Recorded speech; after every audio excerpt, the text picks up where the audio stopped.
कि घरों में पॉजिटिव और नेगेटिव एनर्जीज होती हैं?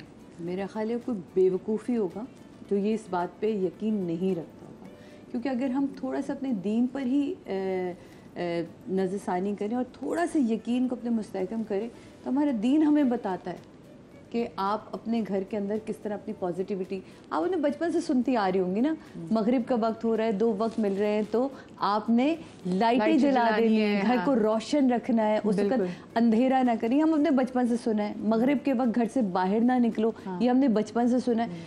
बड़े बूढ़े जो बोलते थे उसके पीछे कोई लॉजिक थी, उन्होंने भी अपने बड़ों से कुछ सुना था।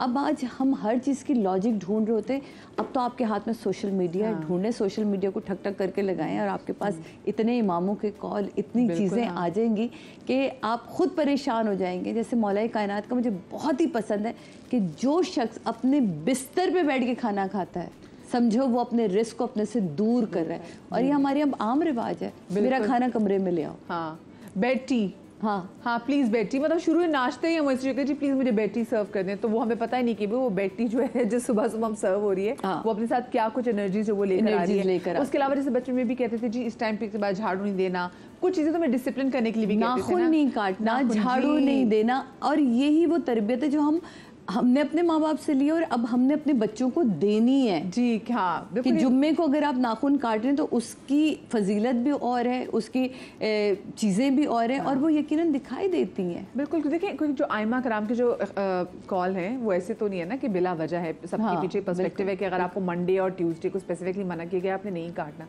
और आपको जुमेरात और जुम्मे का एक आ गया, तो इसके कुछ असबाब ज़रूर हैं। विजन, आप भी ये इस बात पे यकीन रखती हैं पॉजिटिव और नेगेटिव? मरिया, आप ये देखें कि खैर और शर तो खुदा की तरफ से तख्लीक किया गया है ना, हमारे साथ आया हुआ है ना, तो खैर और शर तो है, खैर भी हमारे साथ है, शर भी हमारे साथ है।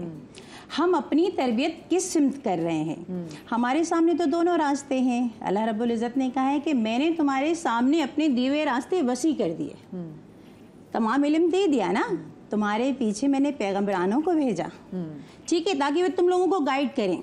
फिर मैंने अपनी किताबें तुम पे नाजिल फरमाई, हमारे लिए भेजी ना। बेशक, हाँ हाँ। हमारे अंबिया अलैहिस्सलाम पे जब किताबें आईं तो हमारी तरबियत के लिए आईं और हमें उसके पीछे चलने के लिए आई, हमें तकलीद के लिए आई।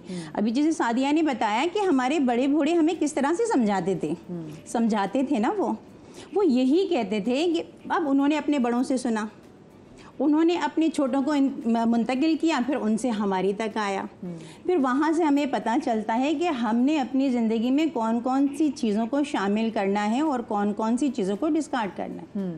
ठीक है, वहाँ पर सबसे पहले अभी जब प्रोग्राम शुरू होने से पहले बहुत ही प्यारी बात सादिया ने कही, मुझे बहुत अच्छी लगी, माशाल्लाह से बहुत प्यारी लगी बात वो, कि हम अपना मुहासबा करें।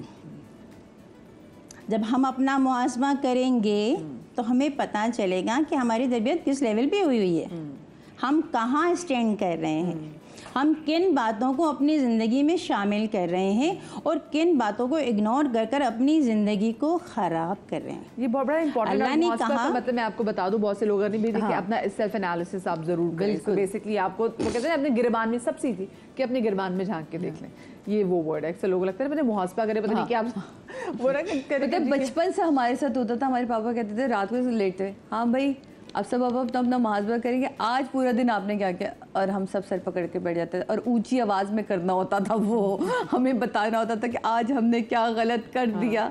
तो जब आपको जिस काम से शर्मिंदगी बोलते हुए महसूस हो रही है तो फिर आइंदा करते हुए भी होनी चाहिए। बिल्कुल। डॉक्टर मुइस, ये पॉजिटिव एनर्जीज और घर में ये नेगेटिव एनर्जीज कैसे आ जाती हैं? देखिए, एक तो बिस्मिल्लाहिर्रहमानिर्रहीम, हम इस वक्त 2 चीज़ों के बारे में बात कर रहे हैं, एक घर एक मकान। बिल्कुल, पहले घर हुआ करते थे, अब वो मकान बन गए सारे के सारे। ठीक है, मकान का मतलब है आप रहते हैं, मगर जिस घर में, जिस मकान में मोहब्बत हो, प्यार हो, एनर्जी पॉजिटिव हो, वो फिर घर में तब्दील हो जाता है।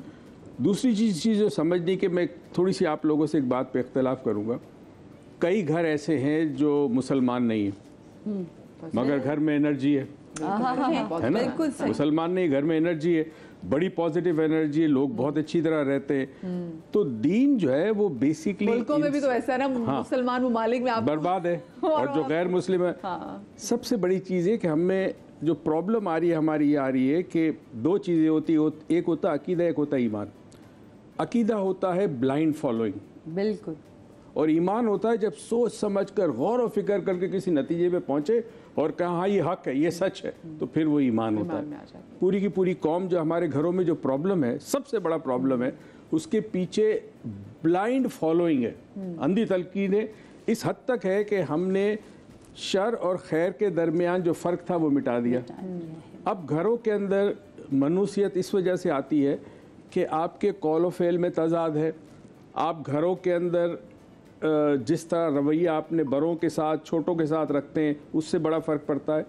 बहुत सारी चीज़ें जो सादिया भी बता रही थी, ये भी बता रही थी, जो पहले माँ बाप बताया करते थे, दादा दादी, नाना नानी, आप देखिए कैसे घरों में पैसे नहीं थे बहुत ज़्यादा, मगर बड़ा सुकून था, जी, बरकत थी। अब ना घरों से बरकत उठ गई है। बरकत उठ गई है। आज आपके पास सब कुछ है, मगर आपको रात को नींद नहीं आती, आपको सुबह टेंशन होती है, मियाँ बीवी में मसले हैं, औलाद बात नहीं मानी, नाफरमान औलाद हो गई है, बच्चे कहीं और चले गए, किसी और सिम चले गए, तो आपका घर फिर मकान बन चुका है, जो कि होना चाहिए था घर। अब इसमें बहुत सारी चीज़ें हमारे पास टाइम हम डिस्कस करेंगे कि एक इंसानी रवैया कैसा होना चाहिए उस घर के अंदर। दूसरा, मैं कई सालों तक सिखाता आ रहा हूँ, अभी भी करता हूँ।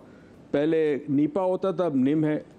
वहाँ ग्रेड 18 और 19 के ऑफिसर्स को सिखाता था मैं कुछ चीज़ें। उसमें एक था इमोशनल इंटेलिजेंस। मैं उनसे कहता था कि तुम अपने दफ्तर के कमरों में सुबह जब जाते हो तो तुम खिड़की खोलो, 1 घंटा खिड़की खुली रहने दो, धूप आने दो, हवा आने दो। फिर तुम्हारे कमरे में, जो तुम्हारी ऑफिस का कमरा है, उसमें इंडोर प्लांट्स रखो। जब आप प्लांट्स को देखते हैं, आपकी नज़र पड़ती है, उससे बड़ा फ़र्क पड़ता है आपकी पर्सनैलिटी पे। क्योंकि अगेन ये भी बताएंगे, ग्रीन कलर है, हीलिंग का कलर है, उससे बड़ा फ़र्क पड़ता है। हमारे घरों में चलेगी, अब कचरा कबार भी भरा हुआ है, किसी की बुराई हो रही है, किसी के हवाले से अच्छा, आपने इतनी अच्छी बात की, ये बात भी आप लोग नोट कीजिएगा कि इन्होंने कहा है कि दफ्तर में जब जाएं तो एटलीस्ट 1 घंटे के लिए खिड़की खुली रखें। हम अपने घरों में, मैं इतने घरों में देखती हूँ, वो सूरज की रोशनी को अंदर आने नहीं देते। वो कहते नहीं, वो पर्दे जो है वो बंद रखते हैं, वो खिड़कियाँ खोलते ही नहीं है, और फिर उन घरों से ना तो एक एक्सटर्नल फैक्टर्स हैं, जैसे धूप है, हवा है, ये एक्सटर्नल फैक्टर है। फिर असल जो है वो इंटरनल फैक्टर, जो लोग घर में रहते हैं उनके रवैये क्या है, उनके दिलों में एक दूसरे के लिए क्या चीज़ है, दूसरों के लिए, जो घर के बाहर लोग रहते हैं उनके बारे में। अब अगर माँ बच्चे के सामने बैठकर अपने शौहर के साथ अपनी सास की बुराई करती है, वो बुराई वहाँ उस कमरे में मौजूद रहती है। आज के दौर में सबसे बड़ा काम जो हो रहा है वो वाइब्रेशन पे, इर्ताश पे हो रहा है।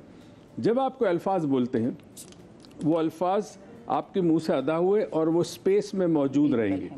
देखिए ना, अल्लाह ताला ने कहा ना कि जब अगर बच्चों को गालियां देते हैं, वो गालियां देते हैं, अच्छा बोलो, अच्छा बोलो, अच्छा बोलोगे तो वो अच्छा करेगा। अब लोग इतने मजे से कहते हैं मैं तो हूँ ही मनहूस। अब आपने जब जुमला ही बोल दिया कि मैं ये हूँ, तो वो आप ऑटोमेटिकली आपने कुदरत को एक निजाम कायनात में मौजूद रहेगी ता कयामत, और कयामत के दिन वो अल्लाह ताला उसको जाहिर करेगा आप पर। 2 चीज़ें, एक आवाज़, एक हरकत। ठीक है, आपकी हरकत के अंदर आपकी सोच भी शामिल है, क्योंकि सोचोगे तो करोगे ना। बिल्कुल बिल्कुल, ये 2 चीज़ें शामिल है। अब आप अपने घर के अंदर किस किस्म की हरकत करते हैं और किस किस्म की बातें करते हैं, वो टाइम एंड स्पेस में क़यामत तक मौजूद रहेगी। वो अपने तौर पर उसका एक रिएक्शन आता है। और डॉक्टर मीज़, आपने गीबत की बात की, गीबत तो फिर है, लेकिन हम लोगों को देखते हैं, लोग गालम गलोच बहुत करते हैं, बच्चों को भी गालियाँ देते हैं, घर की ख़वातीन को, अपने घर की ख़वातीन को गालियाँ दे रहे होते हैं, तो वो गालियाँ भी उस फिजा में रहती हैं, उस स्पेस में मौजूद रहती हैं। इमोटो ने इसकी एक्सपेरिमेंट है, आप यूट्यूब पे देख सकते हैं, मैसेज फ्रॉम द वाटर के नाम से, बड़ी इंटरेस्टिंग है। तो अगर आप किसी को बुरा कहते हैं, आप किसी के बारे में गीबत करते हैं, तो आपके जिस्म में 90% ब्लड पानी है। वो पानी जो है वो करप्ट होता है। मैंने सादिया से कुछ कहा, सादिया के साथ बदतमीजी की, सादिया को तकलीफ हुई, उसके जिस्म का पानी भी करप्ट हो गया। और बाकायदा एक्सपेरिमेंट हुआ है कि जब उस पानी को फ्रीज करने के बाद अनफ्रीज करते और इलेक्ट्रॉन माइक्रोस्कोप में उसको देखा, तो ऐसे बदकिरदार शेप बनते हैं, डर लगता है, खौफ। और अगर मैं उनसे कहता हूँ अल्लाह ताला तुम्हें सलामत रखे सादिया, तुम खुश रहो, मैंने अच्छी बात की। अब उसके अंदर का पानी जो है वो पॉजिटिवली चार्ज होगा, उसका जो क्रिस्टल बनेगा वो हेक्सागोनल या डायमंड शेप का बनता है, और ये बाकायदा मौजूद है रिसर्च में। जैसे आप देखते हैं क्रिसमस पे वो जो आया था स्नो का, वो दिखाते हैं बिल्कुल वैसे बनते हैं, इतने प्यारे बनते हैं। डॉक्टर जिकर, ये रंगों से घरों की एनर्जी चेंज हो सकती है? बहुत। देखो, पहले ज़माने के अंदर मुख्तलिफ कलर के शीशे होते थे, मुख्तलिफ किस्म की किरणें आती थी, हाँ, जो तो दरीचे उससे आपकी नेगेटिव भी खत्म हो जाती थी और पॉजिटिव अंदर आते थे। ये अच्छा, उस टाइम के लोगों को पता था कि वो जो रंग बिरंगे शीशे लगा रहे बहुत होते थे वो माहिर इस थे तरह उस से दौर लगा रहे में, थे? उस दौर में बहुत माहिर थे, एक एक चीज़ पे बड़ा गौर व फिक्र करते थे। अब तो बिल्कुल नहीं है।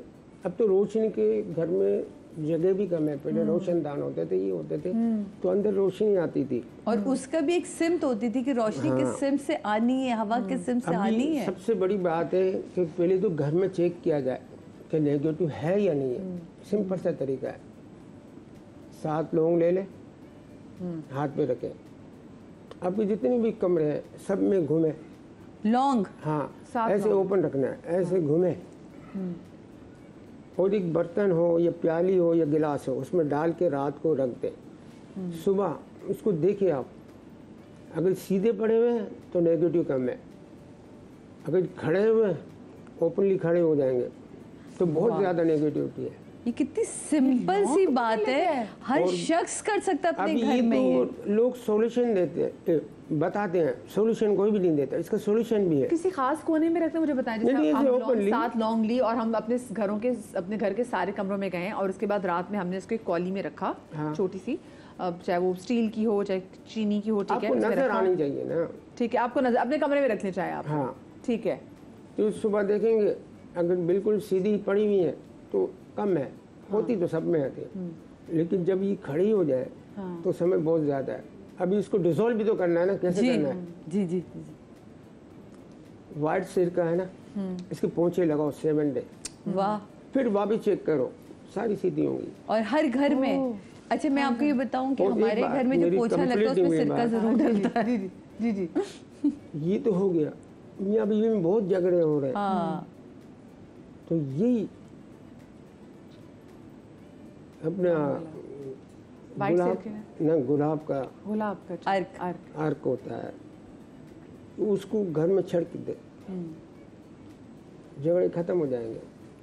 क्योंकि बहुत सारे फिर इस घरों से दूर इसलिए भी होते हैं ना, घर में लड़ाइयाँ इतनी होती है तो लोग घर देखिए, भी नहीं घर जा रहे। में अब मियाँ कलर बीवी से आओ, ये तो मैं कलर पे जाती हूँ